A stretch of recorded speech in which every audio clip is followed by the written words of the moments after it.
to be quite honest with you. I wouldn't ask anybody to look at my journalism career, particularly on the television side, and deem that to be any kind of example they should follow. And the reason why is because luck had a lot to do with it. My career was in newspapers. The 1998-1999 NBA lockout took place, and I was covering the league. And I had so many sources, it got to a point where if you went to the bathroom, I knew about it. And as a result of that, I was breaking stories left and right, as Elmer would tell you.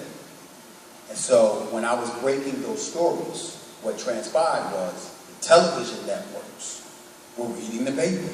And they were like, this guy keeps having all the news. So let's have him on television to talk about it. The number one gentleman that called me all the time was Bruce Beck, for Comcast, who now works for NBC in New York. And Bruce Beck would have me on Comcast. And I knew Comcast was not paying. So what I said was, instead of being like other folks constantly asking for money because they didn't want to expend their energy without getting paid, I said, I don't need your money. All I asked is for a DVD, at the time, a VHS. A VHS copy of my appearances. And he said, done. So every appearance that I made on Comcast, I had a copy on VHS. And what I did was I went back and I showed it to prospective agents in the industry, did my homework on these guys and saw who would be a good guy to represent somebody at this stage in my career. And I hired a guy because I showed him my clips, my tapes. He liked it. He did a compilation of it, put it together, and showed it to CNN-SI. CNN Sports Illustrated at the time. Doesn't exist now. Back then it did, in 1999. They asked me to come in for an audition. I did an audition. 5 minutes later, they hired me. And so now I was on national TV. And from that point forward, I used that as my portfolio.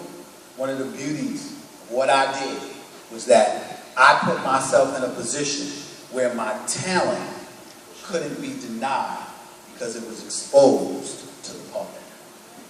You couldn't hide what I was doing. That was my aspiration for wanting to do television. See, when you're writing for the newspaper, yes, I could write. Never as good as Elmer, but I could write. Well, what happens is if a copy editor comes in there and changes a sentence or changes a paragraph or whatever the case may be, you got a problem. Because what you see is the finished product. You don't see the work that the copy editor does. So if the copy editor can be behind the scenes saying, well, he's not that good, or the sports editor can be behind the scenes saying, well, he's not that good, those are other people influencing my career. And I was never comfortable with that. I wanted to go the television route. I wanted to go the radio route. Because when I'm in front of that microphone or that camera, it speaks for itself. And you can't ignore that. And that was my mission. And that was my agenda. It wasn't about getting on television. It was about putting myself in a position where I had more influence over my destiny. And I saw that as a conduit to make that happen. You see the vision? You see how you look ahead?